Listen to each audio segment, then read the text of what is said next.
मंगलहारी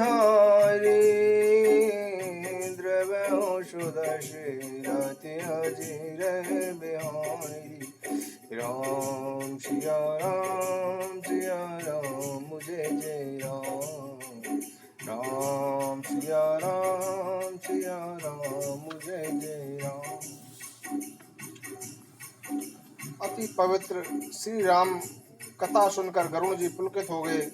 फिर दोनों हाथ जोड़कर बोले कि हे कृपा निदान सुनिए। सुरेश्वरी सम पावन भयो नाथ हृदय अब मोर जन्म जन्म छूटे नहीं नाथ पद्मा भुज तोर। हे नाथ, अब मेरा हृदय गंगा जी के समान पवित्र हो गया। हे स्वामी, आपके चरण कमलों में मेरा प्रेम जन्म जन्मांतर तक बना रहे। सुने सकल गुण गण प्रभु के रे पूरे नाथ अनुग्रह मेरे तब प्रसाद बायस कुलनाथा हृदय बसैब प्रभु गुण गाथा। प्रभु के समस्त गुणों को सुनकर मेरे मनोरथ पूर्ण हो गए। हे काग श्रेष्ठ, आपकी कृपा से अब मेरे हृदय में प्रभु की गुणगाथा का निवास हो गया है। मन संतोष ने हृदय गाई यथा उदधि सरिता शब जाहि पशु पक्षी जड़ जंग में जाती सचराचर परिणति बहुभांति। जैसे सब नदियों के मिलने से भी समुद्र नहीं भरता, उसी प्रकार मन में संतोष होने पर हृदय आघाता नहीं। पशु पक्षी स्थावर जंगम और चर अचर जीव जिनका वर्णन नहीं किया जा सकता, उन्हें तथा अयोध्या में रहने वाले व्यक्तियों को साथ लेकर श्री राम जी अयोध्या को छोड़कर सदैव स्वर्गलोक को सिधार गए। हे नाथ, इस विषय में मुझे संदेह है। अबे प्रभु मोहे कहूँ समुझाई जान पिता में करो ठिड़ाई यह इतिहास पुनित कृपाला जिमिमक कीन राम महिपाला। हे नाथ, मैं आपको पिता के समान जानकर हट करके कहता हूँ कि अब आप मुझे वह कथा सुनाइए जैसे कृपालु श्री राम जी ने अश्वमेघ यज्ञ किया। ऐसा कहते ही गरुड़ जी का कंठ गदगद और पुलकित हो उठा। यह सुनकर काकभूषण जी प्रसन्न होकर बोले, राम कृपा तुमरे मन माई संशय शोक मोह भ्रम नाही धन्य धन्य तुम धनी खग गाया कीनी अमित मोहि परदाया। हे गरुण जी, श्री राम जी की कृपा से आपके हृदय में संशय शोक मोह भ्रम कुछ भी नहीं है। आप धन्य हैं, आपने मुझ पर बड़ी कृपा की है।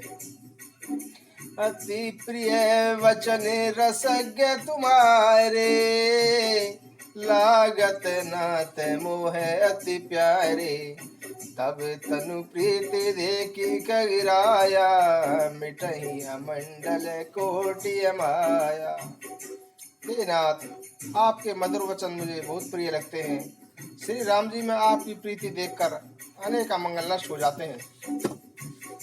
सुनु अब राम रहस्य अनूपा चरित अनूप अवधे पर भूपा अज अद्वैत अमले अविनाशी रहित सकल कलिमले भव फांसी। अब आप अवध नरेश श्री राम जी के गुण एवं अनपर चरित्र सुनिए, जो अजन्मा अद्वैत अविनाशी तथा कलयुग के पाप एवं भव बंधनों से रहित है। हे गरुण जी, श्री राम जी ने 11,000 वर्ष तक नाना प्रकार की लीलाएं की हैं।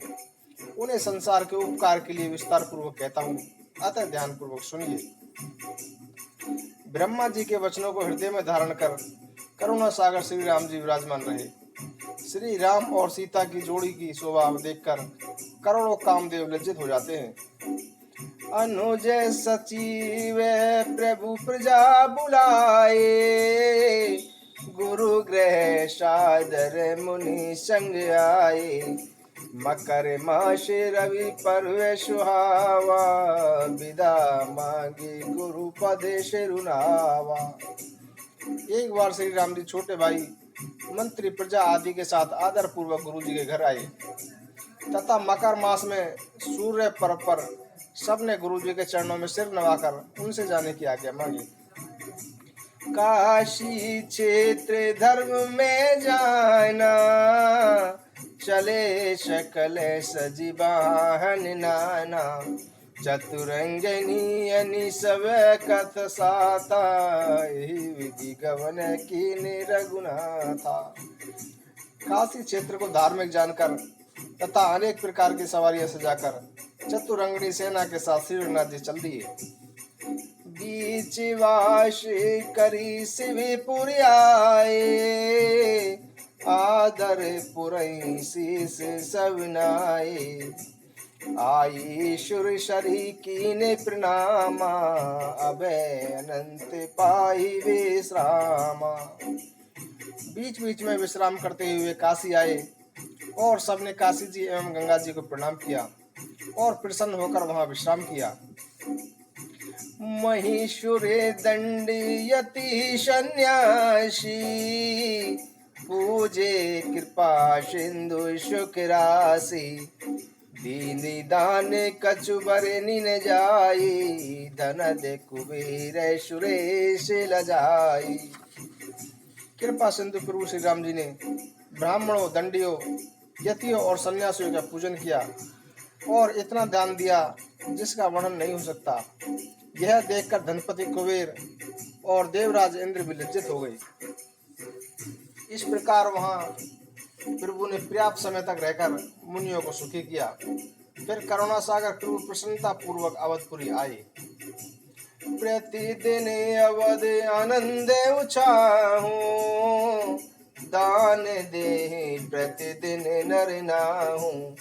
दुख परिपंच शोक नहीं काहू, कुवचन कबहु न सुख खगराहू। अयोध्या में प्रतिदिन आनंद और उत्साह रहता था। महाराज रामचंद्र जी प्रतिदिन दान किया करते थे। हे गरुण जी, किसी को भी हठ, प्रपंच और दुख नहीं था और न ही कोई किसी को दुर्वचन कहता था। सुनहि जैत वेद पुराना, दूसरा धर्म न काहू जाना। दिन दिन प्रीति देखी भगवाना, अति आनंद सकल सुर जाना। लोग वहाँ वेद पुराण सुनते थे, कोई दूसरा धर्म नहीं जानते थे। प्रभु की कृपा से सब प्रसन्न थे।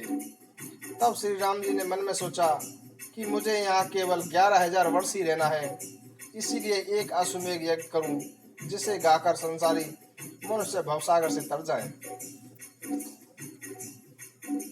पुनि तुरत निज धाम सिधावो, विधिवर वचन न चूके लगावो। प्राति जाए गुरु भवन से प्रीति, कहीं करी हो सब सुंदर रीति।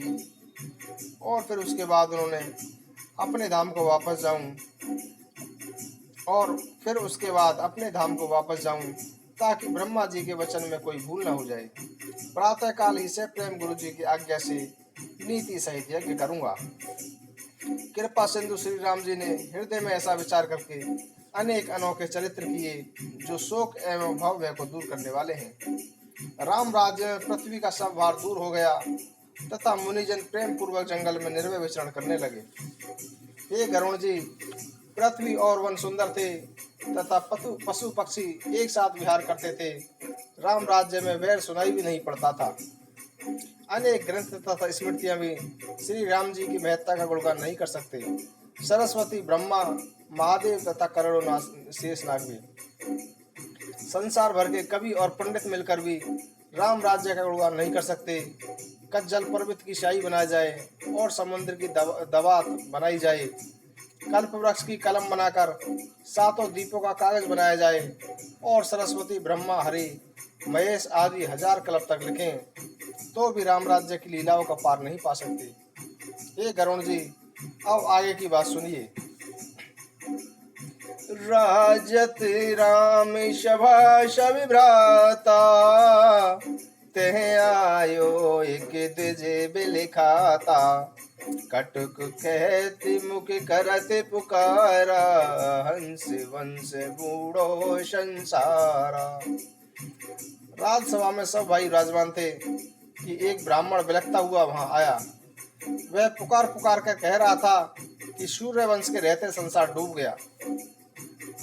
रघु दिलीव शिवी सरस रेसा, अमित प्रभाव भय अवदेशा, पितु जीवन सुत त्याग प्राणा, प्रभु अंतर्यामी सुनिकाना। अयोध्या में रघु, दिलीप, शिवी, सगर आदि अनेक प्रतापी अयोध्या के राजा हुए, परंतु ऐसा कभी नहीं हुआ था कि पिता के रहते हुए पुत्र प्राण त्याग दे। यह सुनकर नर लीला करी राम कृपाला, लगे विचार करन तत्काला, कारण कवन मृतक सुत भयउ, द्विज मुख देख विकल प्रभु भयउ। श्री राम जी विचार करने लगे कि ब्राह्मण का पुत्र किस कारणवश मर गया। ब्राह्मण को दुखी देखकर श्री राम जी बहुत व्याकुल हुए। प्रभु चित देखी गगन भई बानी, शूद्र तपे सुनु सारंग पानी, विंध्याचल गए वरे वन महा, द्विज सुत हेतु मरण नर नाहा। प्रभु को विचार मग्न देखकर आकाशवाणी हुई कि हे सारंगधारी, आपके राज्य में विंध्याचल पर्वत के घने वन में एक शूद्र तप कर रहा है, इसलिए इस ब्राह्मण पुत्र मारा गया है। इस प्रकार ब्राह्मण पुत्र का मरना सुनकर श्री राम जी तुरंत रथ सजाकर चले और सामने दो पर्वतों को देखकर बड़े प्रसन्न हुए। फिर क्रोध पूर्वक प्रभु ने एक बाण मारा जो उस शूद्र का मस्तक लेकर स्वर्ग चला गया। प्रभु ने उसे दुखी देखकर उसे भक्ति प्रदान कर दी और वह तीर्थ व्रत किया। ठीक उसी समय ब्राह्मण का मरा हुआ पुत्र भी जीवित हो गया। तब राम जी नगर में आए। उठी मध्यन कीन रघुनंदन, पूजे पुरारी भक्त और चंदन, भोजन शयन जगत पति कीना, निज निज धाम शवन पग दीना। श्री राम जी ने संध्या वंदन किया और शिव जी का पूजन किया। फिर भोजन करने के पश्चात शयन किया। अन्य सब लोग अपने अपने स्थान को चले गए। रहा दिवस जब घटिका चारे, जोरी सवा तब आए करारी, सुनी पुराण प्रभु अनुज समेता, दिए दानु शुभ दया निकेता। जब 4 गणी दिन रह गया तो श्री रामचंद्र जी ने सभा में भाइयों के साथ पुराण सुने और अनेक प्रकार के दान दिए। फिर संध्या वंदन आदि करके एवं प्रभु से आज्ञा पाकर सब अपने अपने घर चल दिए। इसी प्रकार नित्य अनेक दूत अयोध्यापुरी जाते और संध्या समय प्रभु को सब समाचार सुनाते। अलग अलग सभी दूतों ने उन्हें जानकारी दी, परंतु उनमें से एक दूत नहीं बोला। जब उस दूत ने कुछ भी नहीं कहा तो श्री राम जी ने उसे आदर के साथ पूछा, परंतु वह फिर भी कुछ नहीं बोल सका। फिर बोला, एक धोबी अपनी स्त्री को डांटकर व्यंग कर रहा था। दूत के वचन सुनकर श्री राम ने उन्हें मन में रख रात में स्वप्न में वैसा ही देखा तो जागकर बड़े दुखी हुए। जब उन्हें राज करते हुए एक युग बीत गया तब उन्होंने विचार किया कि अभी 1000 वर्ष तक पिता का राज्य में और भोगूं। त्यागो जनक सुता बन माही, राको श्रुति पत धर्म न जाही, दे मन ठीक सिया पे आए, सादर बोले वचन सुहाए। सीता जी को वन में भेज दूं जिससे वेद मार्ग बना रहे और धर्म भी न जाए। मन में ऐसा निश्चय करके वे सीता जी के पास आए और सादर वचन बोले।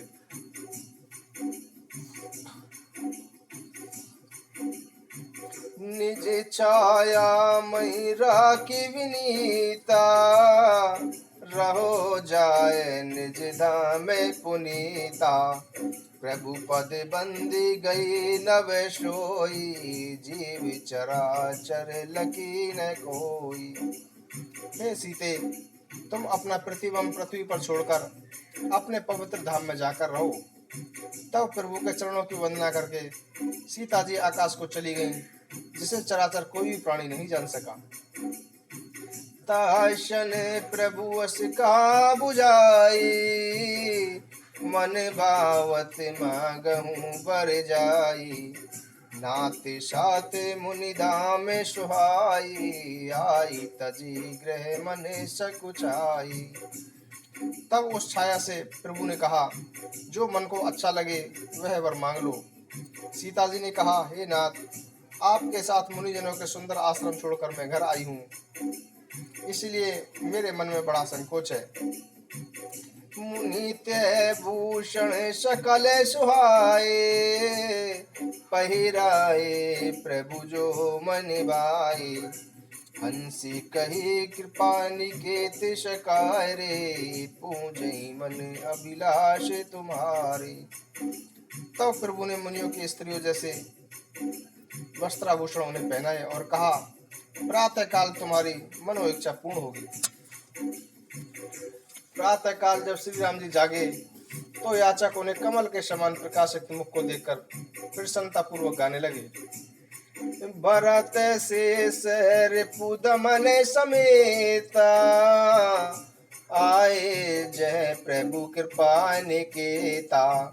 कीन प्रणाम माथे महिलाई, बोले नहीं कछु श्री रघुराई। इधर भरत जी, लक्ष्मण और शत्रुघ्न भी वहां पहुंच गए जहां कृपा निदान श्री राम थे। उन्होंने पृथ्वी पर शीश झुकाकर उन्हें प्रणाम किया, परंतु श्री राम जी कुछ नहीं बोले। श्री राम का कांतिहीन संकेत शरीर और मलिन रंग देखकर तीनों भाई थरथर कांप उठे। श्री रघुवीर का चरित्र कोई जान नहीं सका। ले श्वास अरु कुसुमे जानी, बोले गुण मनोहर वाणी। वचन मोर उर राख्यं भ्राता, ले बन जाहु जानकी ताता। सांस लेकर और कुछ समय जानकर श्री राम जी गंभीर वाणी बोले कि हे तात, मेरे वचन अपने हृदय में रखकर सीता को वन में ले जाओ। सुखी शह में सुनी बचन कराला, जरेगा तोर उपजी ज्वाला। हंसत की सत्य कहते रघुराया, अस मंजस और सुनी खगराया। ऐसे कठोर वचन सुनकर सब सहम गए और इस दुविधा में पड़ गए कि श्री राम यह सत्य कह रहे हैं अथवा हंसी कर रहे हैं। भरत आदि सब व्याकुल थे, किसी के मुख से कुछ रहते नहीं बनता था। तब दोनों हाथ जोड़कर शत्रुघ्न जी ने नेत्रों में जल भरकर कहा, सुनी प्रभु बचन हृदय बिलखाना। जगत जननी सिय सब जग जाना। जगत पिताय प्रभु सब उर्वासी, सब चेतन गण आनंद राशि। हे प्रभु, आपके वचन सुनकर हृदय में बड़ा व्याकुल हो रहा है। सीता जी जगत की माता हैं, उन्हें सारा संसार जानता है और आप जगत के पिता, अंतर्यामी और सच्चिदानंद हैं। कारण कवन जाने की त्यागी, मन क्रम बच तब पद अनुरागी। सुनि सर्वज्ञ सर्व विणि जानी, ऋषि परिहास की सत्य सुवानी। आपने किस कारण जानकी जी का त्याग किया है? वे तो मन, वाणी और कर्म से आपके चरणों की प्रेमिका हैं। हे सर्वज्ञ, वे बड़बड़ी भी हैं, वे गड़बड़ी भी हैं। आपके यह वचन क्रोध में, हंसी में असत्य कहे हैं। पंकज नैन निर्भर आए, कहे प्रिय वचन अनुजय समुझाए। आयशु मोर टरहि जो ताता, रहहिन प्राण ताते मम गाता। यह सुनकर राम जी के नेत्रों में आंसू भर आए। उन्होंने भाइयों को समझाया कि यदि मेरी आज्ञा टलेगी तो मेरे प्राण नहीं रहेंगे। हरि इच्छा भावी बलमाना, तुम कहता ते सदा कल्याणा। यह मम बचन पाली लगवाई, तात जान की जाऊं लिवाई। ईश्वर की इच्छा होनहार और बलवान है। हे तात, तुम्हारा सदा कल्याण हो। हे मेरे छोटे भाई, मेरे इन वचनों को मानकर सीता को वन ले जाओ। प्रभु के ऐसे कठोर वचन सुनकर भरत जी हाथ जोड़कर बोले कि हे नाथ, मैं तो अल्पमति हूँ, पर आप तो सर्वज्ञ हैं, मेरी विनय सुनिए। हंस बंस जग में विख्याता, दशरथ पितु कौशल्या माता।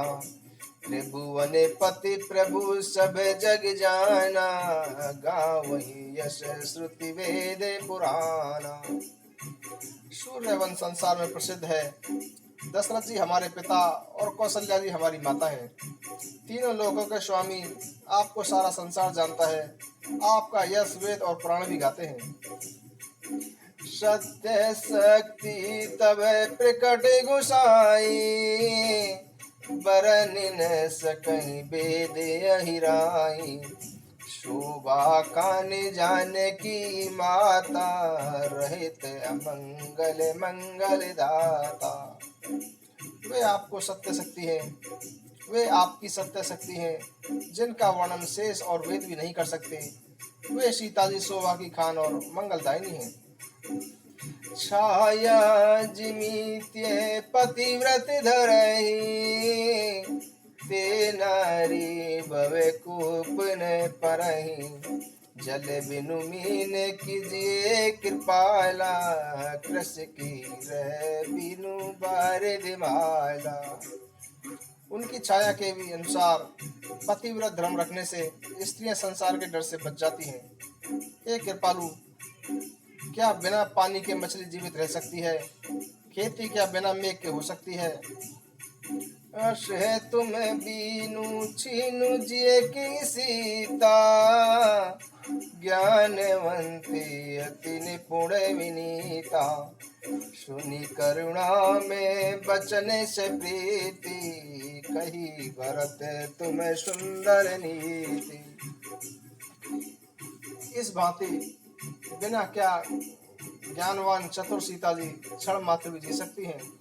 करुणा में प्रेम से भरत के ऐसे वचन सुनकर, हे भरत, तुमने बहुत सुंदर नीति कही है। तो भी राजा को सदा नीति, धर्म, धन की रक्षा और सोच छोड़कर नीति युक्त वाणी और पवित्र कर्मों से पृथ्वी का पालन करना चाहिए। दूत से जो चरित्र सुनाता सो कह सुनाया और बोले, कुल में यह भारी कलंक लगा है। सूर्य वंश में अनेक राजा एक से एक ज्ञानी हुए हैं। राजा रघु, दिलीप, स्वाम्भु, मनु, सगर, भागीरथ आदि का यश वेदों ने भी गाया है। महाराज दशरथ तो संसार में भली भांति विदित हैं, जिन्होंने प्राणों के मोह से भी वचन नहीं छोड़ा। उसी कुल में थोड़ा भी कलंक सुनने से यदि प्राण रहे तो वे बड़े ही अधम हैं। भरत जी बोले, हे संपूर्ण भय का नाश करने वाले, सुनिए। सीता जी कलंक रहित हैं। ब्रह्मा, हरि, शिव और देवताओं ने सीता जी को आग में तपाते हुए शुद्ध स्वर्ण के समान कहकर प्रशंसा की है। सुर, नरि, मुनि कोई ऐसा नहीं है जो इस चरित्र को देख स्वप्न में भी अनकता अप्रसन्न हो। जो सीता जी को कलंकी कहेंगे, वे मूर्ख अवश्य करोड़ों कल्प तक रोग के वश रहकर रौरव नरक में निवास करेंगे। श्री राम जी के क्रोधित भाव और तिरछे नेत्र देखकर भरत जी लक्ष्मण जी के पीछे चल दिए। तब श्री राम जी बोले, सुमित्र, हट और सोच छोड़कर सुनो। संसार चाहे भला कहे अथवा बुरा, यदि तुम मेरी आज्ञा का उल्लंघन करोगे तो मेरे बिना जन्म भर पछताओगे। अतः सीता जी को तुरंत रथ पर चढ़ाकर गंगा जी के पास पहुंचाकर लौट आओ। घने वन में जहाँ कोई न हो, हे तात सीता को वहीं छोड़ाना, मेरे वचनों का पालन करो। लक्ष्मण जी मृत्यु निकट जानकर चल दिए। सीता जी को सुंदर विमान में बिठाकर तथा साथ में वस्त्र और भोजन रखकर सीता जी मन में प्रसन्न होकर चली। लक्ष्मण जी को व्याकुल देखकर सीता जी आश्चर्यचकित होकर ऐसी घबराई जैसे मणि के बिना सांप। वे अपने हृदय के भाव कह नहीं सके। गंगा के किनारे घने जंगल से विमान को उतारना देखकर वे डरने लगी तथा कुछ अनहोनी जानकर वे बोली, हे देवर, मुनियों के आश्रम तो यहाँ वहाँ कहीं दिखाई नहीं देते, तुम कहाँ जा रहे हो? यहाँ तो पक्षी, हिरण, सीप, सांप, सिंह, सांप, हाथी, बाघ, भेड़िया और सियार भरे हुए हैं। आते जाते कोई भी मुनि नहीं मिलते, मेरे तो प्राण निकले जा रहे हैं। सीता जी को व्याकुल देखकर लक्ष्मण जी मन में कहने लगे कि ब्रह्मा यह क्या कर रहे हैं।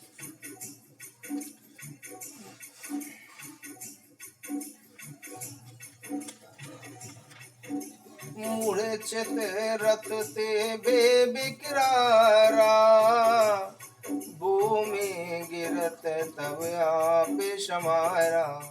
सिय बिलो की मम धीरज आयना, जीवन बिनु अब निकसत प्राणा। फिर सीता जी रथ में ही मूर्छित हो गईं, परंतु पृथ्वी पर गिरते हुए लक्ष्मण जी ने संभाल लिया। सीता जी को इस प्रकार व्याकुल देखकर वे मन में सोचने लगे कि अब तो बिना जीवन के प्राण निकल जाते हैं। सीता जी की व्याकुलता देखकर उनके प्राण कंठ में आ गए जानकर लक्ष्मण जी भी अपने जीवन को धिक्कारते हुए शरीर छोड़ने को तैयार हो गए। प्राण बिना लक्ष्मण कह दे कि, गगन गिरा तब भई विशेषी।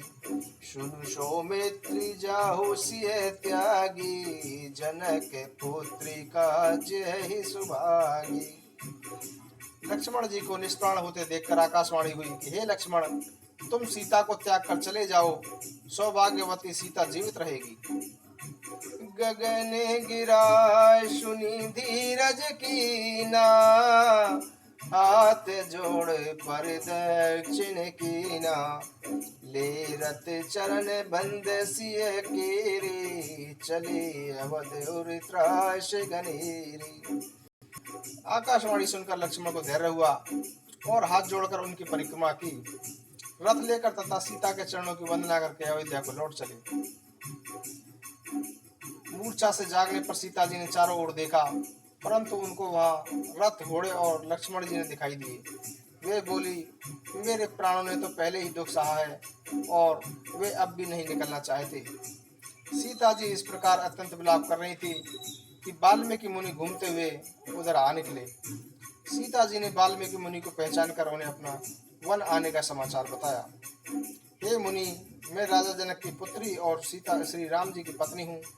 मैं अपने त्यागे जाने का कारण नहीं जानती। ब्रह्मा की गति अति प्रबल है। देव और लक्ष्मण मुझे यहाँ पहुँचा गए हैं, परंतु हे मुनीश्वर, मैं इसका कारण नहीं जानती। इस पर वाल्मीकि जी बोले कि हे पुत्री सुनो, तुम्हारे पिता मिथिलापति जनक मेरे परम शिष्य हैं। अतः अब तुम चिंता न करो, अंत में तुम्हें राम जी अवश्य मिलेंगे। मुनि आदर पूर्वक सीता जी को पर्णकुटी में लाए और स्नान करने के बाद उनसे सब जानकारी ली। मंगली भवनी मंगल हारे, द्रव सुदशरथ अजर बिहारी। राम सिया राम, सिया राम जय जय राम। राम सिया राम, सिया राम जय जय राम।